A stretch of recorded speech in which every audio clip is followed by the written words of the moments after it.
Hi guys, Tracy here with a month in review video. I didn't get a video out for December's month in review, so this is going to be January in review. Don't look for December because there is none. But I will be picking up with my regular way of doing these review videos, which is where I kind of show last month's kit, what came in it, what my leftovers are, and then my layouts. I'm not going to do that in this video just because I've switched computers in between the beginning and end of January, and so my video footage that shows the kit is on a different computer, and I cannot use that computer anymore. It's driving me crazy, and so my goal in life is to never use that computer again. So sorry guys, I can't do that. And then when I got my new kit, I was so excited. I just put everything all in the new spot, and I got rid of all of my, I put all of my leftovers back into my stash, and so I completely forgot to videotape that part. So you're not going to see what came in the kit and what my leftovers are. You're just going to see my layouts. And a lot of these layouts are actually not from the kit this month because I only had the main kit for January, and I did quite a bit of scrapbooking outside of the kit, and I did some other projects that I'm also going to share with you today. So, okay, so Fun in the Snow. This is a layout that I did using no kit. This is not using anything from the Studio Calico kit. It's all from my own collection, or from my own stash. The background paper is this Studio Calico Abroad collection. I really like the blue and white. There's a process video on this, so I'm not going to talk about it too much, but this one is using... The interesting thing about this one is that I used two summer lines to scrapbook this, obviously, winter photos. So this and this paper underneath here, and this font are all from the American Craft Shoreline collection, and then this and this and these fonts right here are from the Echo Park Everyday Eclectic collection, which is like a carnival type theme, and this is from that too. So so that's that one. There's a process video for it. I keep all of my layouts either as throughout the month. If I make one that I really love, I put it up in my house. So like this one was up in my house, and so was the Fun in the Snow one. And then the other ones I put in this Becky Higgins box that page protectors came in. And then when I do my month in review video like I'm doing now, I just kind of go through it, put them all in a pile, and as soon as I turn off the video camera, I'll go transfer them to my scrapbook. So that's my process around that. People have asked me what I do with my layouts. Okay, so these are not in order, so I'm just gonna have to stop the camera in between each one. So this one is called In 7 Short Days, and this is using the January kit. The January kit, by the way, was called Block Party. It's the Studio Calico kit that I'm talking about.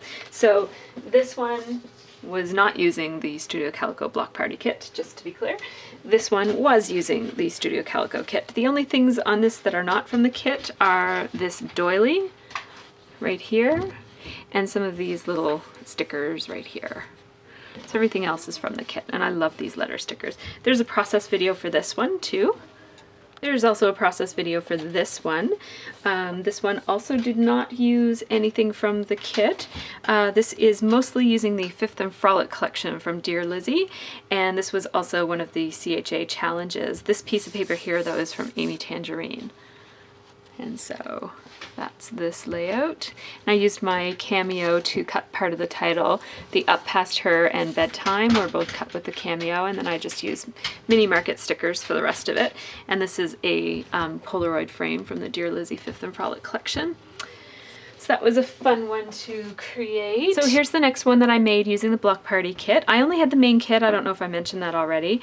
So there's no add-ons, and this was a layout that I did using these not very good photos. So my challenge was to try to, make this look good even though the photos didn't look good. So I had to kind of try to balance out the orange. So I put some orange other places in the layout, and then I kind of pulled the green, the teal out of my sweater and kind of brought that elsewhere into the layout. Used a Cat Scrappiness felt camera, And the other challenge with this one was that there was a chunk cut out of this paper, and I really wanted to go with it and incorporate it into my design, so I just mounted a piece of vellum on the back and stamped on it, and added a few little bits up there. So there is a process video on this one too. We're not wrinkly enough yet. This one is a picture of my daughter's hands. This is an Instagram. And I used, these are journal letter stickers in, the font is called Journal, and the color is called Nutmeg, and they're sparkly orange letter stickers, and they're awesome. And so this one is using the kit as well. Added an arrow there, and that number line stamp was in the kit. I love number lines, so I was so pleased to see a number line in the kit.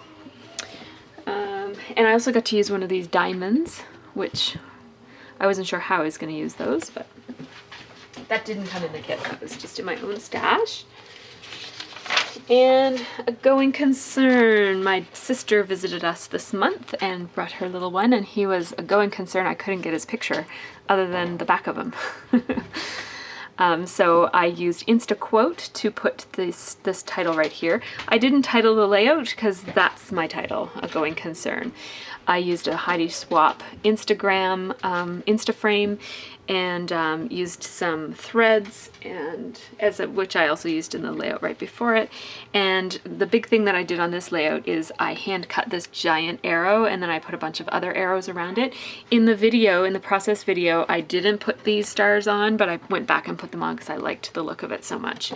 When I saw it kind of from like in the video when I saw it, I thought, oh, I should have done that. So I went back and added them. So that's that one. The next one is On Top of the World, I think. No, I think On Top of the World is my last one. Yeah. So this one is Here Comes the Sun. And this one was using the kit, I think entirely. Nope, this is Dear Lizzie paper from the Fifth and Frolic. And letter stickers from my stash. There is a process video for this one. And then there's this one, which is the other Abbey Lane. The other layout kind of, when I got started, I was going to use this, I was going to print up a picture of the album cover and put it on the other layout, but it didn't end up happening that way. So, so anyways, I had this picture already printed, and so I thought I'd just do a layout about the album. This is Fifth and Frolic stickers, and these are all crepe paper stickers and some Avalicious little tags and stuff. And I love that font. The Other Abbey Road. And I just, my journaling is just all of the names of the songs. I didn't space it properly, so I ended up running out of space and didn't put the last two titles on there. And On Top of the World. This was the last one that I did using that kit. Yeah. And there's, you know, a combination of stuff from the kit and stuff from my stash in this one.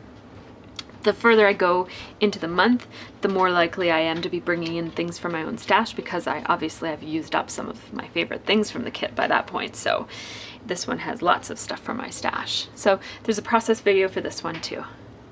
Some of the other things I've been working on this month include this handbook from Studio Calico, which I painted. It comes plain. I painted it and covered the inside, and I have a video sharing this, but basically it's I'll flip through it super fast here, and it's a gift for somebody, so it's covering everybody's faces because I don't have permission to put anybody on the internet, but yeah. So this is my favorite part of this project, is this little confetti pocket. I love it.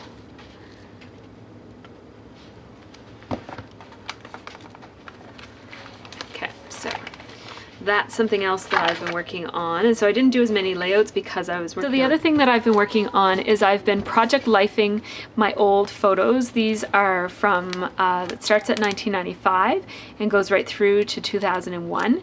And these are all of my non-digital photos.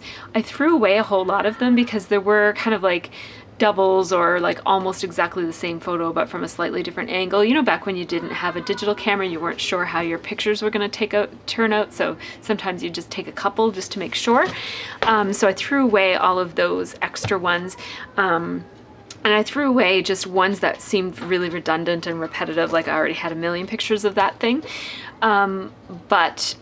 Anyways, so after I threw away all those, what I had left, I just scrapbooked. And you know, there's a lot of people in here and stuff that I don't necessarily want to show.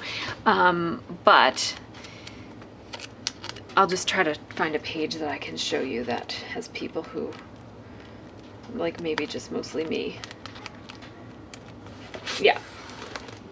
So this has mostly just me and my sister and my mom. This is actually a terrible example though, because it's like they're in 12 by 12s. Yeah, so yeah, like this is an example. So I basically just used my Amber core kit and Becky Higgins page protectors, and I just stuck things into page protectors, and like this is my original photo, but I wrote on it anyways because like seriously I can't be bothered with scanning and keeping things. I just, you know, for me to have it in this book is better than nothing, and if they were sitting in a Rubbermaid bin in my basement, nobody's going to see them, so I might as well get them into this. So I know that some people are really think it's important to scan and, you know, all that kind of stuff. I just don't. So yeah, I basically just you know, did some journaling for the things I remembered, and then even things that I didn't remember, I'd write things like, I don't quite remember when this happened, but clearly we were all having a good time, and that sort of thing. So it took me, I actually left myself some notes in here. I did, like over the course, 63 pictures were scrapped in 2 hours of watching TV. So I got all of the 1998 scrapped in 2 hours of watching TV. It was awesome. And then I did another whole huge batch in another period of time that I was watching TV. And yeah, so anyways, that is my kind of old project life from way back in the day type of thing. And I'm really happy. I've got a couple more photos to put in here and then it will be filled. I've basically done everything from 1995 to 2001, and that's when my pictures go digital, so I don't care to keep them after that because they're all on my camera, and if I want to do something with them, I'll probably make a layout. They're not on my camera still, they're on my computer, obviously. But I do still have a tiny stack, like maybe this thick, of old pictures that are kind of pre-1995. Some of them are like random pictures of my childhood that someone had reprinted for me, or, you know, pictures that fell out of something else or whatever. And so I've got some of those to still document. So I'm gonna take these extra page protectors, put them in the front and do all that. And then I'll be done. So I've been doing that this month. And then the other thing I've been doing this month, I think I will make a separate video about it. It's my project life. I know I said I wasn't doing this anymore, but come on, can I really resist? Studio Calico has a project life kit, and I had to sign up the first day that they announced it, and that was before I decided that I wasn't going to be doing project life. So anyways, I'm doing it, but I'm not doing it tied to any kind of timeline at all. I'm just doing it once in a while. So I have done one project life kind of session, and this is what I came up with. And then I've just got some other random things for next session. I'm just kind of sticking things in here as I go. So I'm basically completed to here. So it's basically like 2 spreads. So I'll show that in a separate video.